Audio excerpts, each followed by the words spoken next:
Hi there, my name is Devon Goldie, and I'm a graduate student at the University of Victoria studying applied theater and Ukrainian studies.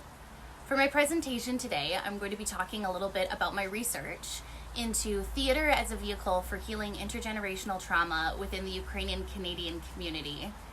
The project is called Pam'yat, and Pam'yat is the Ukrainian word for memory and also the verb to remember. I came to this research topic fairly organically as a theater artist and a researcher and a fourth generation Ukrainian Canadian. I really saw a hole not only in the research that's being done, but also in the artistic canon that is being practiced in Canada. I really didn't see the story of my family and of my ancestors anywhere portrayed in the Canadian theater repertoire. And that was something I really wanted to see. I really wanted to find a place where the Ukrainian immigration story could be shown and acknowledged on stage. I also am a descendant of survivors of some pretty difficult traumas within the Ukrainian and Ukrainian Canadian historical narratives. And as a result, there is a history of intergenerational trauma within my family. And what I came to realize in having conversations with members of the Ukrainian Canadian community was that my story and my family's story was really not unique, and that there was a really significant issue of intergenerational trauma within our community that were caused by various historical traumas that I'll be talking about in a few minutes here. As theater scholars, we're taught early on that Aristotle believed that one of the primary outcomes of theater was a catharsis of emotion. And I agree with that. As an applied theater artist, I really believe that theater has the power to change the world, to not only make people encounter things on an emotional level, but also to leave them thinking on an intellectual level. So as such, when I learned about all of this history, I decided that I wanted to use theater, this medium that I was so passionate about, to tell this story. And my hope in telling this story was that there would be two primary outcomes. The first, that it would lead to intergenerational conversation. The second, that it would lead to the beginning of healing for both trauma survivors and intergenerational trauma survivors. For the purposes of this research, I'm using the following definition of trauma. This comes from Dr. Kathy Carruth, a respected trauma theorist.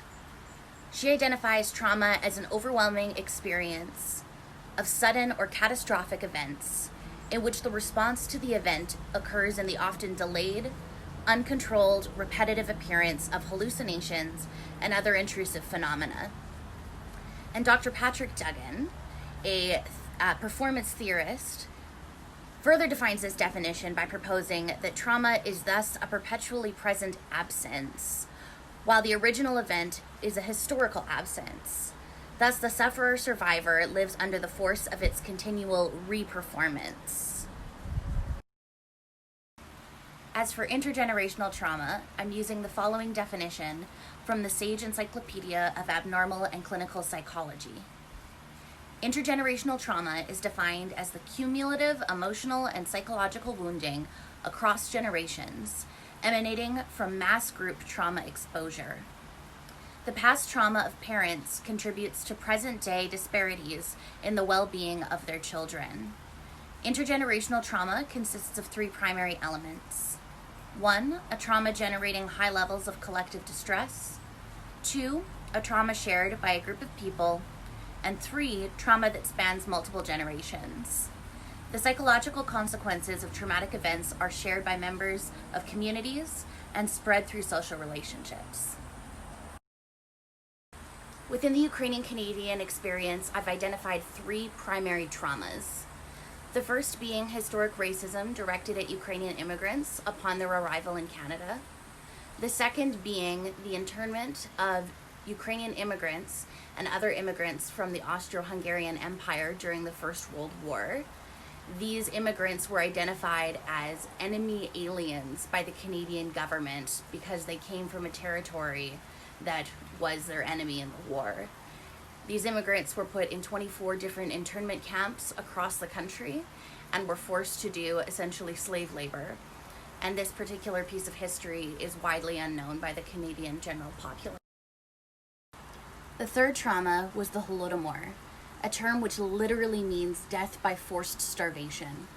It refers to the genocidal man-made famine that was perpetrated on the Ukrainian people by the Soviet government under the leadership of Joseph Stalin from 1932 to 1933. Experts say between 7 and 10 million Ukrainians died, and many Ukrainian Canadians lost family and loved ones during the famine. I also identified 2 contemporary events of significance to this research. The first being the 2014 Euromaidan Revolution, during which the people of Ukraine revolted against the corrupt president, Viktor Yanukovych. The second, which is connected, is the ongoing war between Russia and Ukraine. In 2014, Russia illegally invaded Crimea and annexed that part of the country. And ever since, there has been constant warfare on the eastern side of Ukraine. In January 2020, I gathered a group of 8 student actors / co-devisers, and together we devised the Pam'yat production.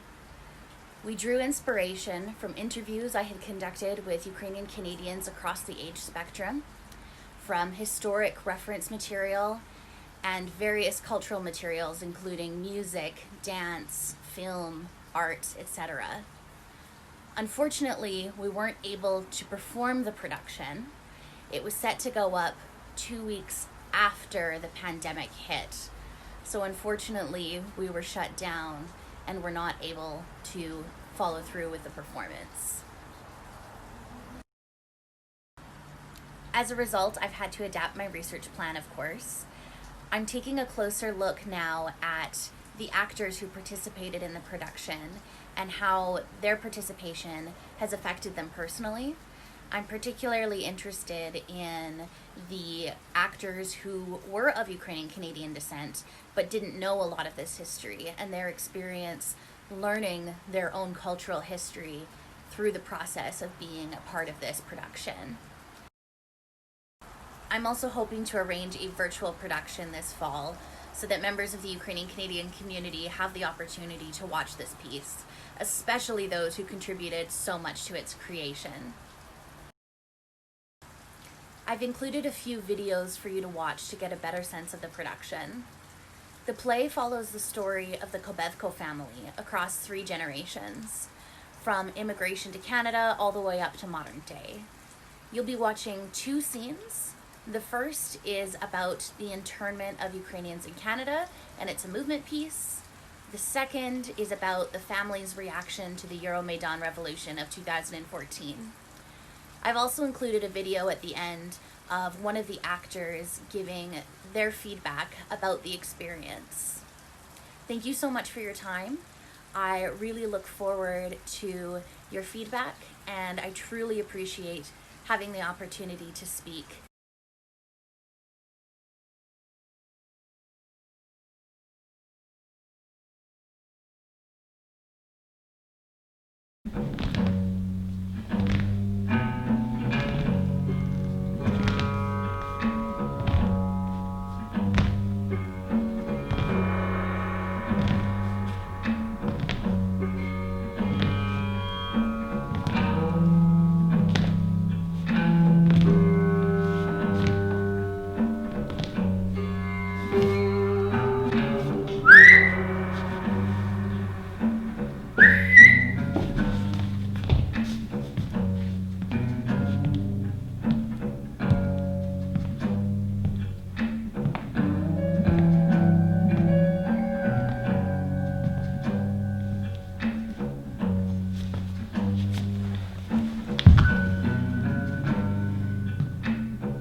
It started as a peaceful protest in one of Europe's busiest capitals.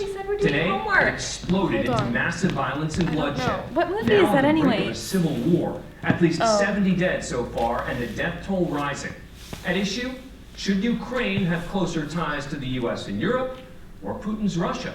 Our team is on the ground and under fire in this fast-developing and breaking news story. Here's ABC's Alex Marquardt.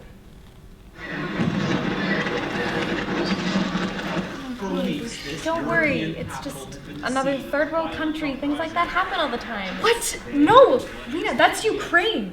That's my family. That's my heritage. I'm sorry. I need to call my family. Where's my phone? Where's my phone?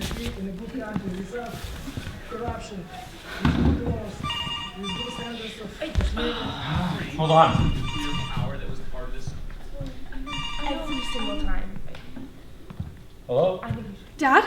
Hello, is that you? Mary. Yeah, stop what you're doing and turn on the TV. What's going on? Just turn on the TV. What? Why? Just hurry, Dad. Is what she's saying something wrong? Dad, where's the remote? Should be over there. Everything okay? No, something really bad is happening. Hey, Nikolai, Turn on TV. turn it on. Okay. Soviet Union is divided and at a crossroads. Caught between its past and the future, pitting East against West. Its president is accused of corruption and human rights abuses, trying to turn the country closer to Vladimir Putin's Russia. Turn it on! No, just turn it back on! Are you kidding me right now? Turn it on and turn it up! Stop it! What? No one needs to see this. I see what's going on right now! Anna, you do not need to see I this. need to know what's happening! She's old enough to know what's going on in the real world, Nikolai! No, we're not watching it. No one needs to see that. Who are you to say that right now? She is my daughter. Would you stop trying to I'm not old enough! Nikolai, do not yell at your daughter. Do not yell at me in front of my family! You think this is your family? Your mother and I sacrificed everything for you. Do not bring mother into this. This is your history, Nikolai. This is not our history. This is our history! What is the matter with you? We are not watching it, and that's it. That's final. Ugh. Anna, let's go. We're leaving. No. No! She's staying. No, We- Nikolai. Grace. Anna, get to the car. Don't scream at your daughter! Anna, listen to your father! Come on, let's go. We're leaving. Stop! So just like that, you're gonna leave. Yeah, just like that, I'm going to Every leave. single time. Nikolai. Right? Nikolai, please wait for a moment. Please just wait. This is your fault. Do not yell at me in front of my family. Grow up, Nikolai. Honest to God. Dad? Hello? Is anyone there?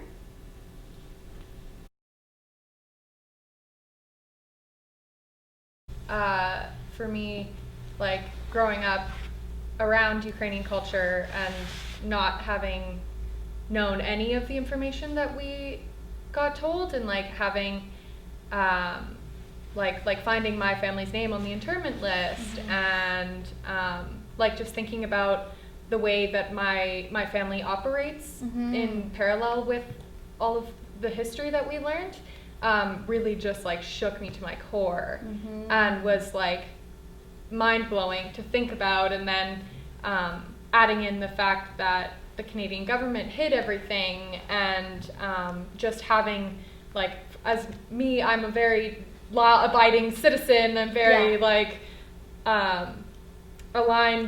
I just follow the rules blindly all the time, and do as I'm told. And so having that, like, having my perspective shifted to a point where I could have been following something that was harming other people, it was just like earth-shattering for me, and like just like changed how I analyze things and how I learn about things as well. And so I think that was